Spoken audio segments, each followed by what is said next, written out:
Welcome to English Audiobook Hub. Today we are going to learn English through short and simple stories for beginners. In this audiobook, you will listen to easy English stories that teach important lessons about money, honesty, work, and smart choices. Each story is short, clear, and easy to understand. The language is simple, and the ideas are useful for everyday life. You will hear well-known stories like The Turtle and the Monkey, The Boy Who Cried Wolf, The Smartest Man in the World, The Birthday Present, and Father's Support.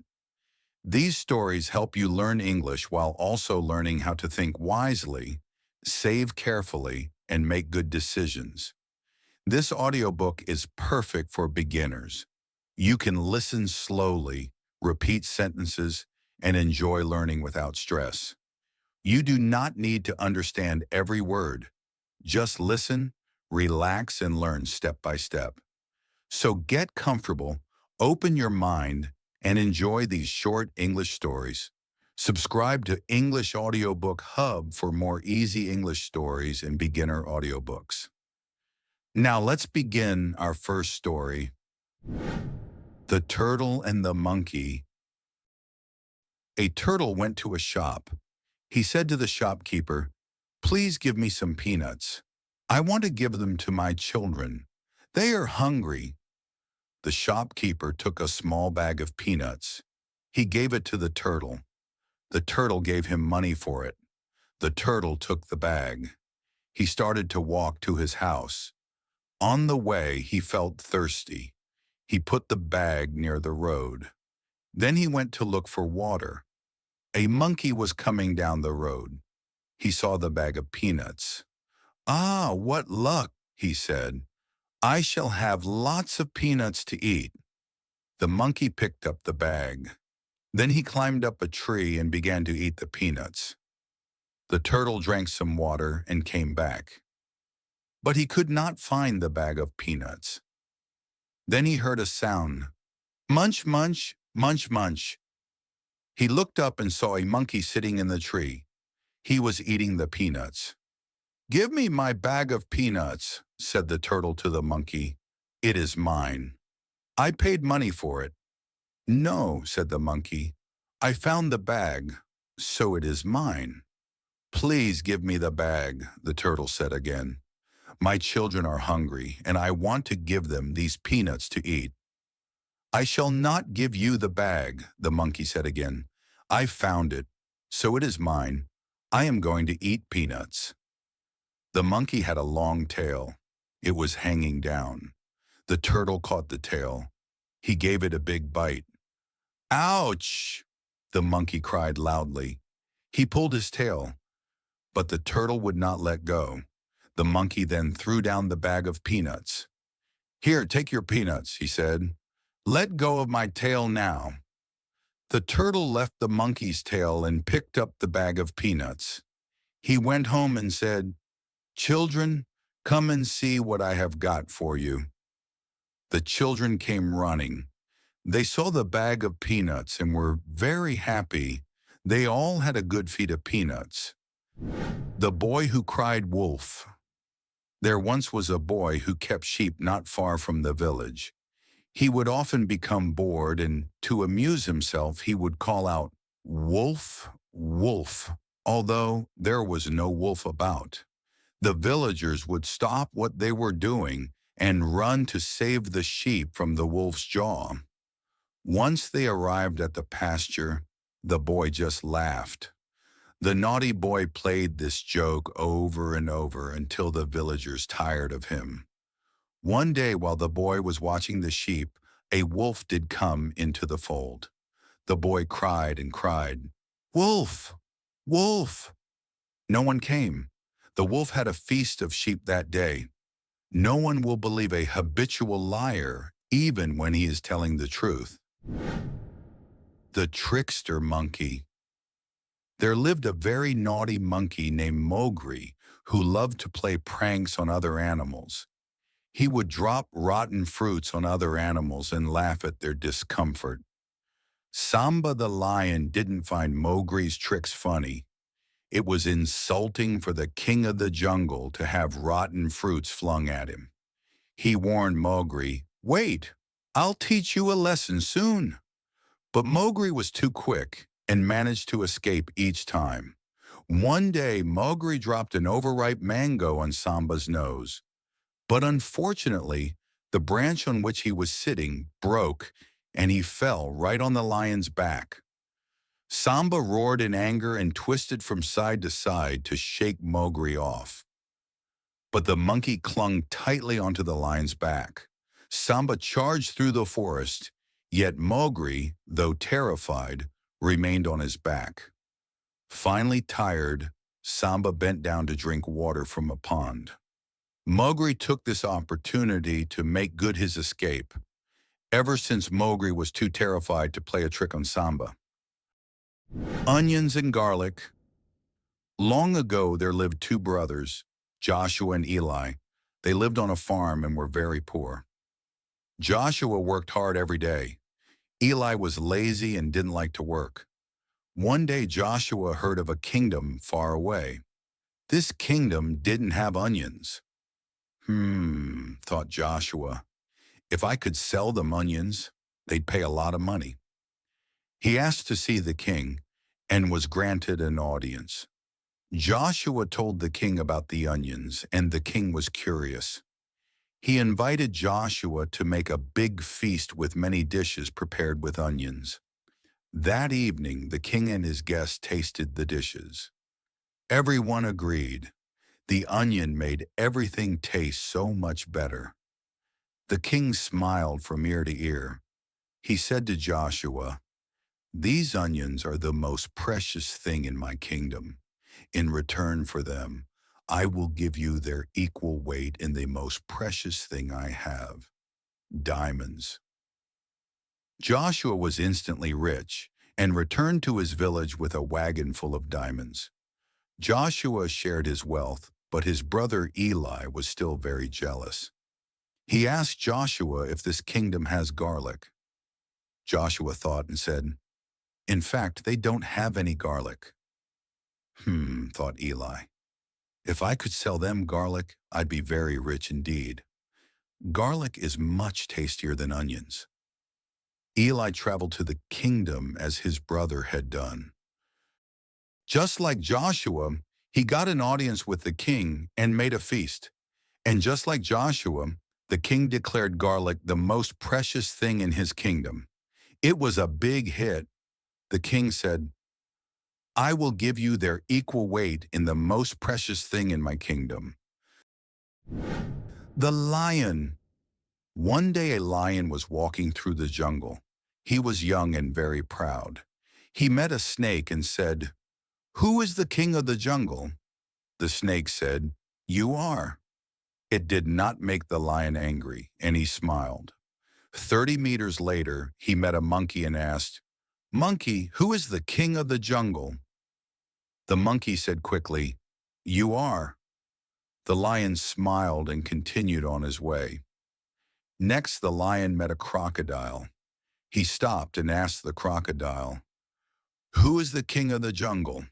The crocodile didn't answer, so the lion roared very loudly, "Who is the king of the jungle?" The crocodile answered quickly, "You are." The lion was satisfied and said, "Next time, answer quickly, or I will eat you." Finally, the lion met an elephant. He stopped, looked angrily at the elephant, and asked, "Elephant, who is king of the jungle?" The elephant picked up the lion with his trunk and dropped him to the ground. The elephant kicked the lion and then jumped on top of him. The lion was very surprised and hurt. He got up, shook the dirt off, and shouted, "You don't have to get angry just because you don't know the answer." It's the butcher. An old woman was lonely. She decided to get a pet. She didn't have much money, so she went to a second-hand pet shop.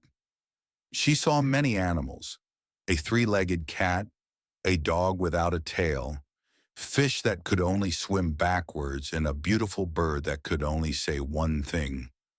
"Who is it?" and she decided to buy the bird. She bought a cage for her bird and went home. She put the bird by the door and went downtown to do some shopping. While she was gone, a man knocked on the door. "Who is it?" replied the parrot. "It's the butcher," he said. "Who is it?" repeated the bird. "It's the butcher," said the man. "Who is it?" asked the parrot. "It's the butcher," said the man angrily. "Who is it?" "It's the butcher," he screamed. "Who is it?" "It's the butcher, the butcher, the butch." Suddenly the butcher fell to the floor. He had had a heart attack.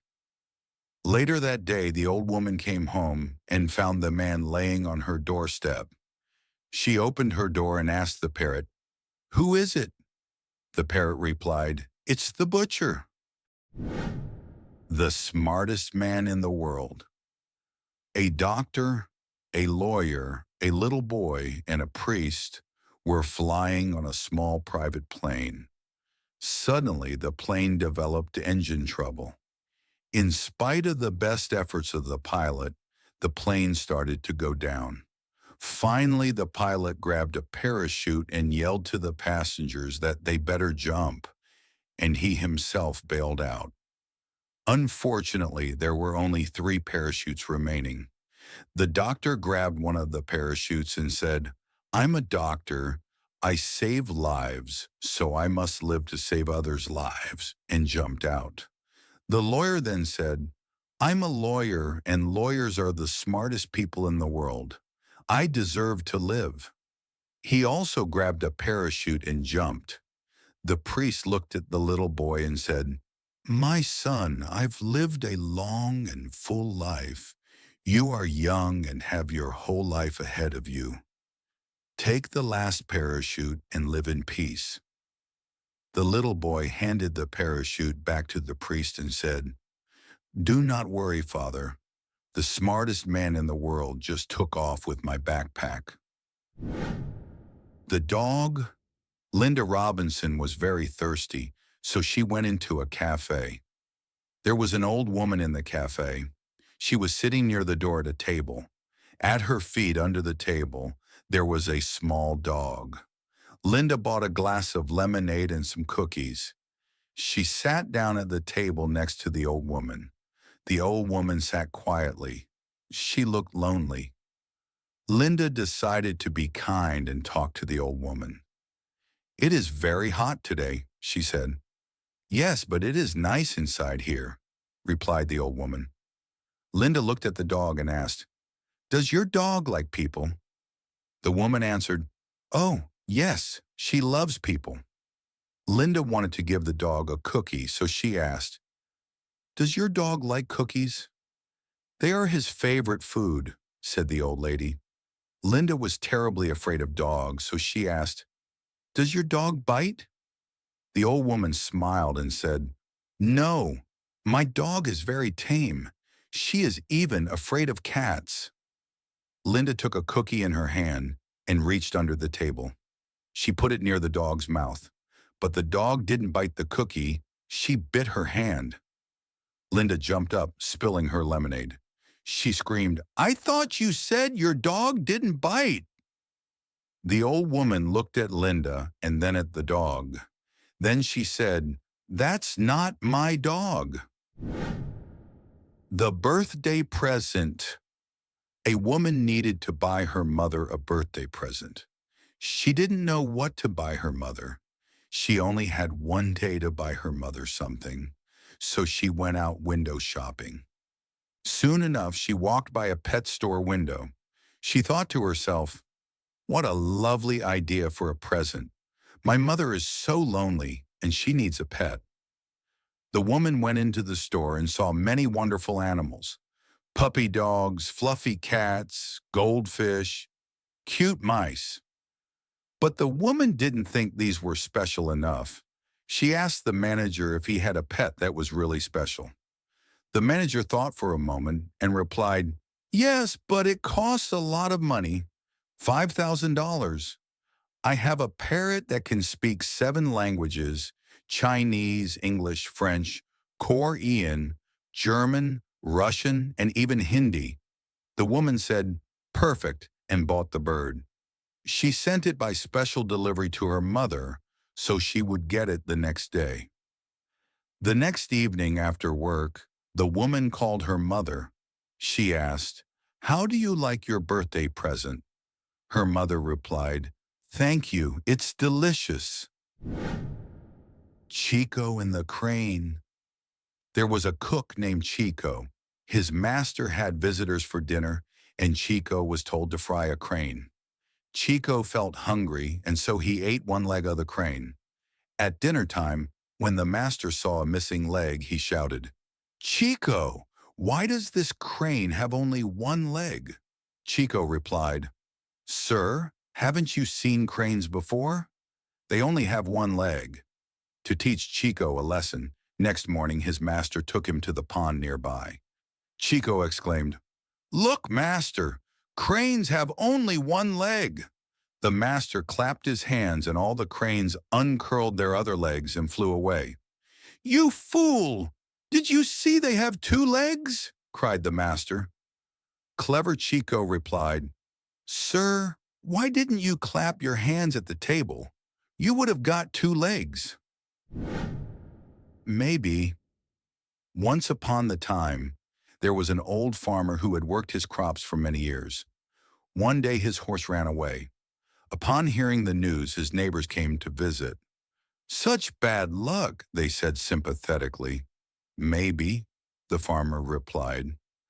The next morning the horse returned, bringing with it three other wild horses. "How wonderful!" the neighbors exclaimed. "Maybe," replied the old man.